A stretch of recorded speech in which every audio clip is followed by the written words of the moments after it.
You are given a grid that contains R rows and C columns, where R and C can be independently up to 10 to the power 5. So the grid is very huge.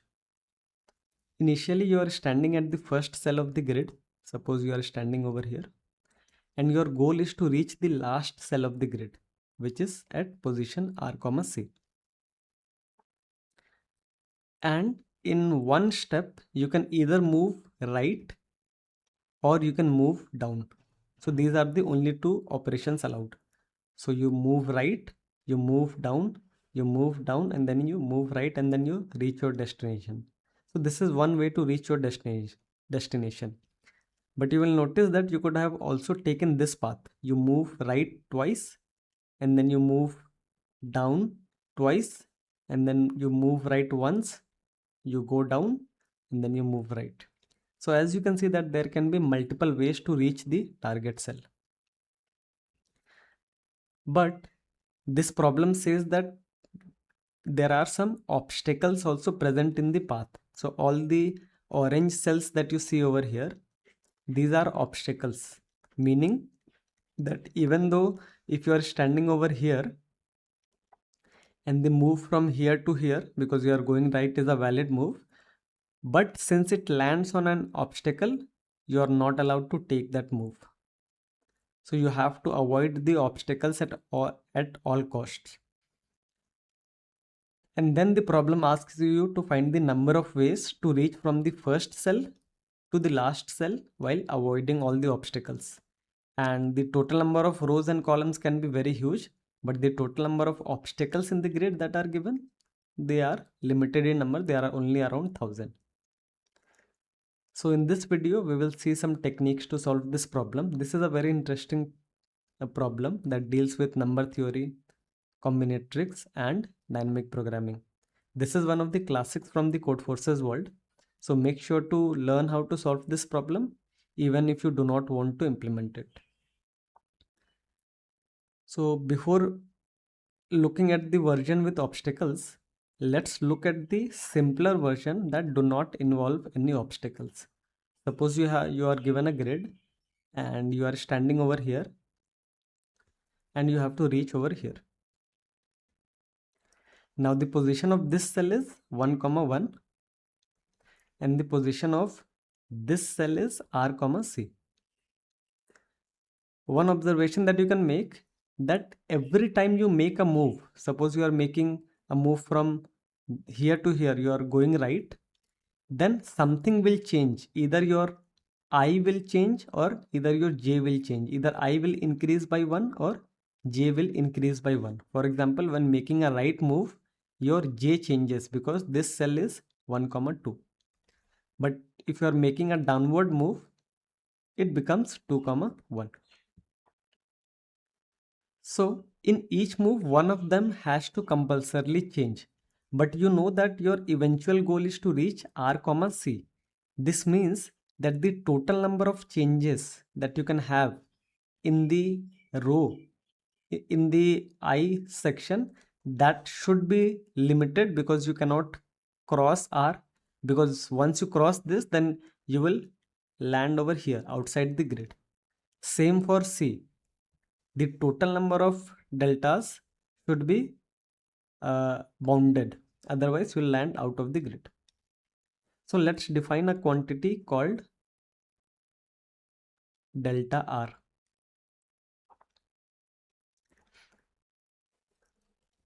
Let's define delta R. So I'm keeping it as a small r so that you don't get confused with this capital R. And we define this as R minus 1. So this delta R means how far you are away from your destination when just looking at it from the rows perspective. And then you have delta C, that would be simply C minus 1.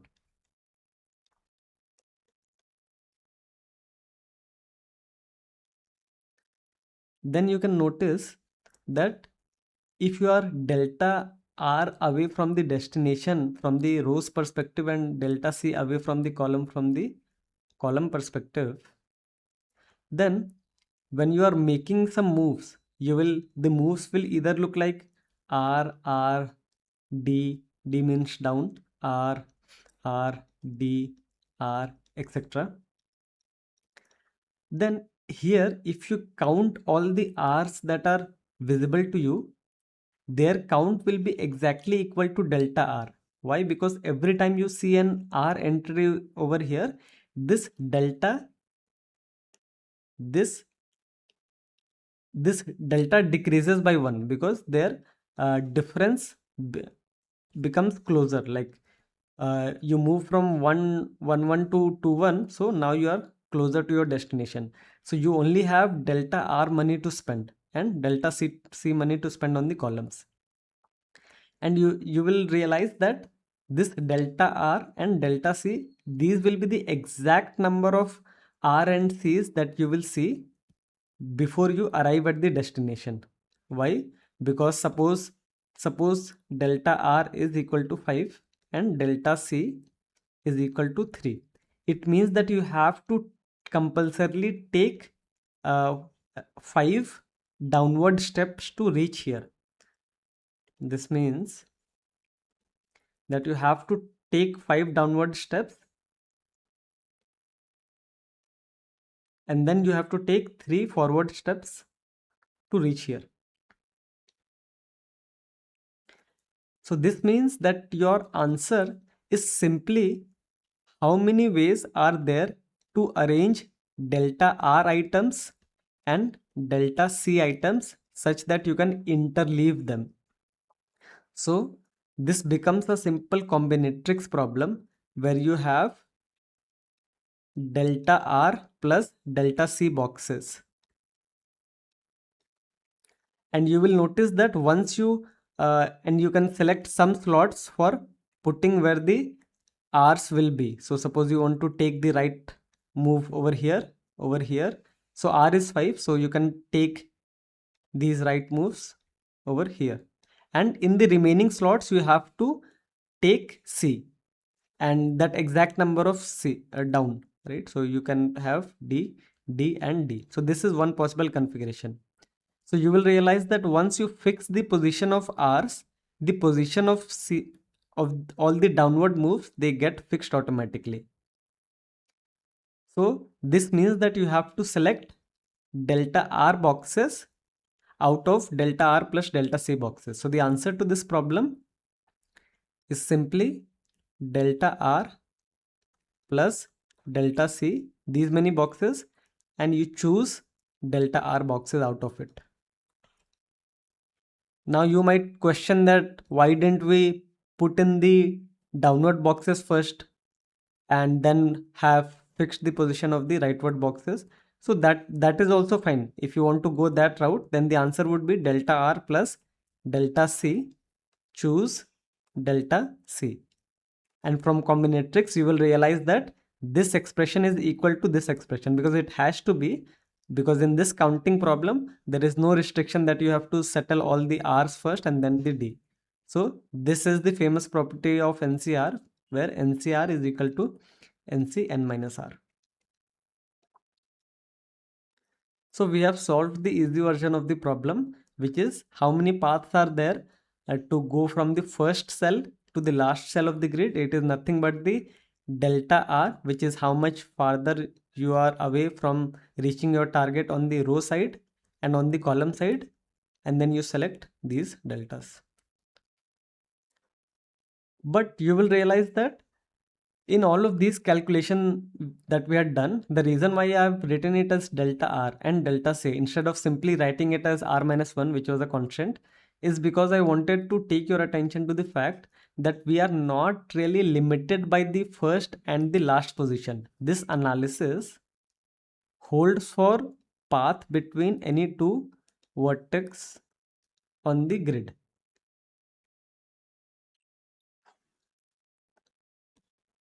So let's say if you want to find out the path between this cell, which is x1, y1, and this cell, which is x2, y2.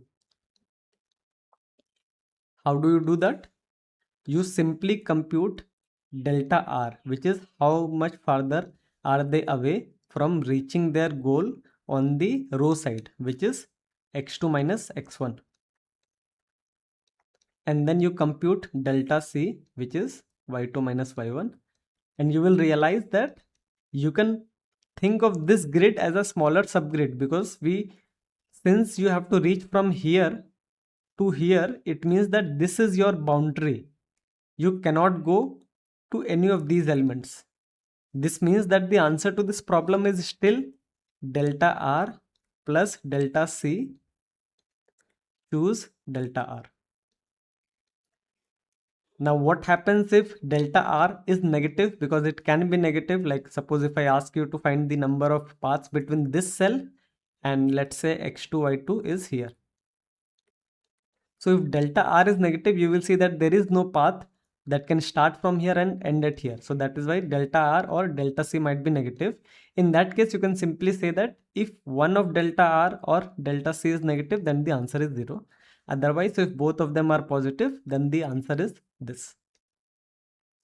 So now we have a way to solve a very general problem on a grid, that is, given any two cells C1 and C2, find out how many paths are there between them when you are only allowed to go right and down.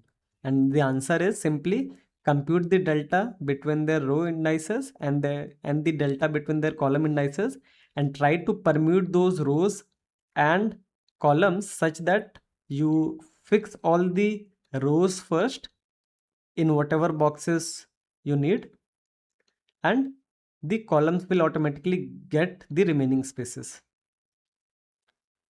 So far so good. This is where the combinatorics comes into picture. So using combinatorics, we were able to solve this. And this is a very famous problem, and you should definitely be aware of how many paths there are in a grid. Now let's move on to the harder version of the problem that we discussed at the start of this video. So what if I start adding obstacle? In this version of the problem, you will see that your combinatorics approach will also include all the paths that go through all of these obstacles. So how do we handle that?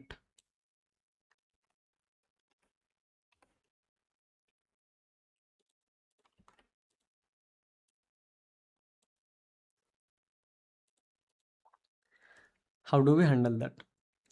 So to do that, of course, we have to use some dynamic programming, because R is up to 10 to the power 5 and column is also up to 10 to the power 5. So we know for sure that we cannot apply dynamic programming for the entire grid, but we have to focus our attention on all the obstacles which are at most 10 to the power 3. So now I'll show you a very cool trick using which you can solve these obstacle related problems. And the trick is to flatten out this matrix into an array, and we know how to deal with array quite efficiently. So what we'll do is we'll take this matrix and let's flatten it out into an array like so, and not the entire matrix. So flattening the entire matrix, that you know, of course, but what we'll do is assume that this matrix is flattened and then start assigning indices in this spiral fashion for all the obstacles that you have. So this obstacle will get index P, let's say P1, this will get P2, this will get P3, this will get P4, this will get P5. And once you have done them, you list out all the indices in an array from left to right. So you mention P1 over here, you add P2, you add P3, you add P4, and you add P5. Now your goal is to compute the number of paths that do not cross an obstacle and still reaches over here. So you can realize that if you want to compute that answer, you already know the total number of paths, which is delta R plus delta C, choose delta R. So if you can count all the paths that cross at least one obstacle, and then if you subtract those from the answer, then you should be done. So our goal remains to find for each cell how many paths cross at least one obstacle. But then the challenge is that there are 10 to the power 10 cells, so we cannot apply a dynamic programming over there. So let's apply some dynamic programming on only the cells that matter, because why do you want to apply a dynamic programming for this cell, right? You only want the dynamic programming for this cell at the end. So what we'll do is, we have all the obstacles in a line, and let's also append the last cell over here. I will talk more about why I am appending the last cell over here. So just assume that you have list of all obstacles, and you have this cell over here. Now, if you want to find out the number of paths that cross at least one black cell, so these are all the obstacles. So if you want to reach this element, and if you want to subtract all the invalid path, then you know that all the invalid paths, they have to traverse some of these elements. So this, suppose, traverses this element, this obstacle, this obstacle, this obstacles, and then finally reaches here. But one interesting property that you will notice, that if you try to create any random path, like let's say from P1 to P2, and from P2 to P3, and then from P3 to this might not be a valid path, right? Because you cannot directly jump from P1 to P2. You can see that it is not possible to go from P1 to P2. So in this array that you have created, creating any random jumps will not create a valid path. So that is true. However, this array has a very powerful property that the vice versa is not true. That is, if you have any path in the grid, and this grid will of course traverse some obstacles, and then if you list down those obstacles, the first obstacle that you arrived at, then the second obstacle that you arrived at, and then the third obstacle that you arrived at, then they will definitely form a jump in this array. So it will form a subsequence. Why? Because you have arranged it in this spiral fashion, and this spiral fashion ensures that if you want to reach this this one, like if this is a black element, or this is an if this is an obstacle, and this is also an obstacle, then it will guarantee that you can only reach this after you have reached this. So you cannot go in the reverse direction, that is for sure. So this means that there will be some subsequence of indices from this pi array that will form the set of obstacles, and that subsequence will be the one that you traverse in the exact order. Once again, summarizing, that this array that we have just created, where we have added this pi in a spiral fashion, in this array, constructing any subsequence does not yield a correct path. But any correct path will necessarily be a subsequence, because you cannot reach P3 and then reach P2. So it is not possible to go in the reverse direction from here. And I hope you can see why it's not possible to go in the reverse direction, because if you went in the reverse direction, then it means that you tried to decrease some column, which is not allowed. So now the problem reduces to, you are given an array that contains elements P1, P2, P3, P4, and P5. And you are standing at the last index over here, and remember, your goal was to compute the number of paths that end at this index, which you have already computed, and you wanted to subtract the number of paths that cross at least one black vertex, or at least one obsolete obstacle in the path. So how do you compute, how do you find out paths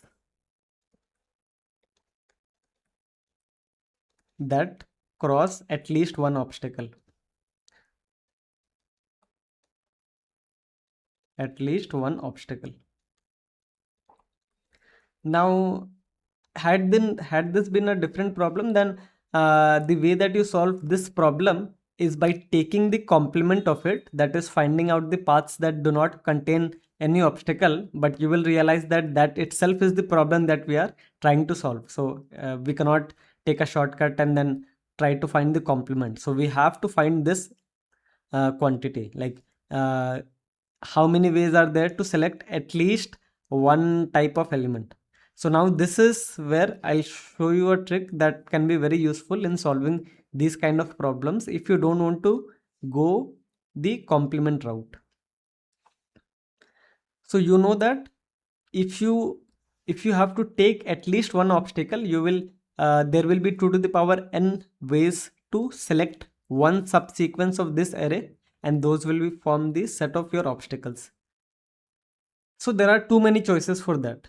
But if you have to take at least one obstacle, then you ask yourself, where can the first obstacle be? Where can the first obstacle be?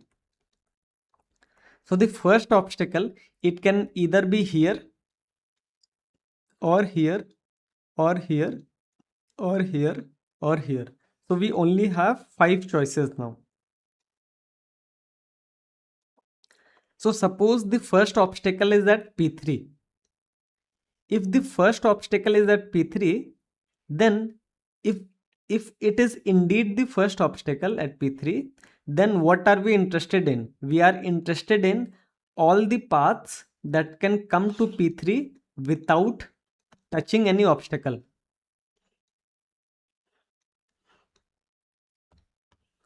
So if this is P3, assume this is P3. So if this is your first obstacle, then you are interested in how many paths that can come to P3 without touching any obstacle. So first you arrive at P3. So there is 2 steps involved. Arrive at P3, P3 without obstacle.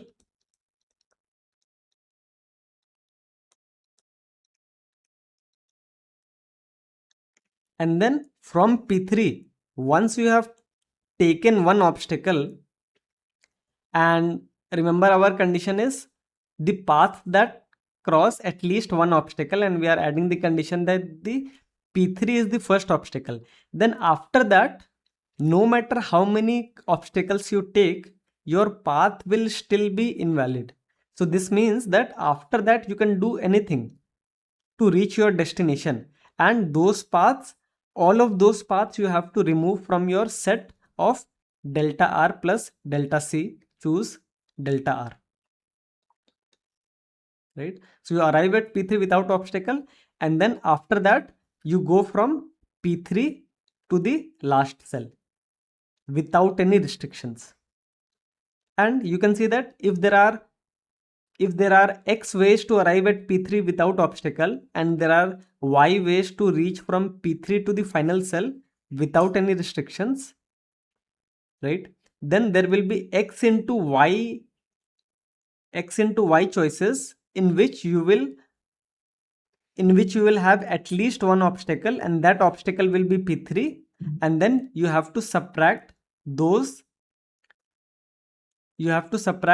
paths from the final results that you have computed. So you will see that now the problem has boiled down to, right now we were only focusing on how many paths are there till this point that do not touch an obstacle. But then we are now also interested in how many paths are there till this point that do not touch an obstacle. So this naturally leads us to a dynamic programming problem, because every PI will need to know how many paths are there till that PI that do not touch an obstacle. So let's consider this PI array.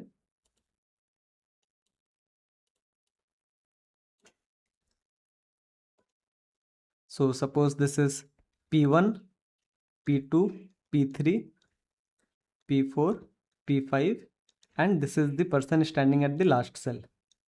And let's define f of I as the number of paths that f of I is the number of paths that do not cross any obstacle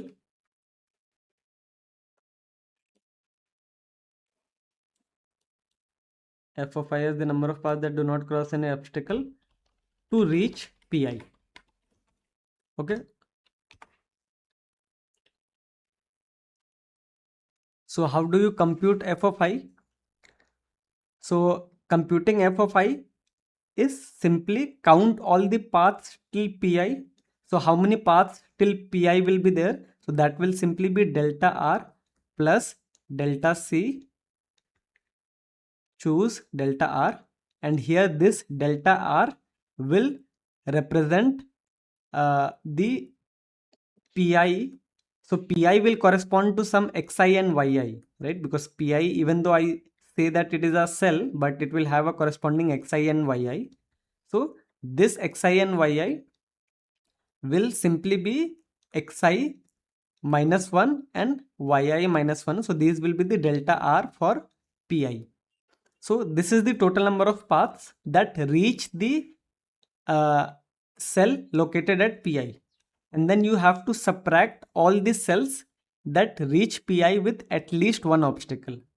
But if the cell is reaching Pi with at least one obstacle, it can definitely not reach any of these cells to the right, because we know that all the cells that it can visit should be on the left hand side. So you try to guess which one was the first obstacle. Suppose that obstacle is at index j. So if this was the first obstacle and j can be anything that is less than I. So if j was the first obstacle, then you are now interested in, if this is indeed the first obstacle, then you have to find out the number of ways to reach this particular element j without hitting any obstacle, which is nothing but f of j. Because by definition, see, the definition of f of j is the number of paths that do not cross any obstacle. So suppose the first obstacle is f of j, then you have to reach p of j without any obstacle. And once you have reached p of j, after this, the journey from j to pi, if this is I, the journey from j to I can have as many obstacles as you want. So that is why that will also be delta R plus delta C, choose delta R. And here this delta R and this delta C will be equal to xj minus xi and yj minus yi. In other words, to simplify things, if you define ways of let's say ways of I, or let's define something like this, ways of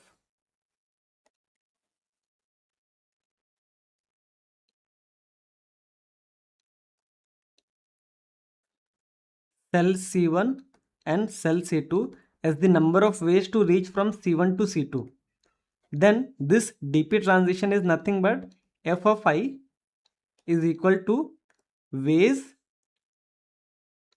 to reach from 1 to cell 1 comma 1 to cell Pi, whatever that is, minus for each j you compute, for each j you find out the number of ways to reach the first obstacle, and after you have reached the first obstacle you can take as many obstacle as you want in your path, and then you sum it up for all the j.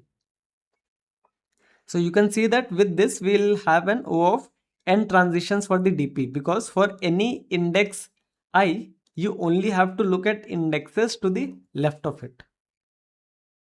So in this manner you can solve this problem in O of n square, where n is the number of obstacle. So now your takeaway from this video can be two things. One is the fact that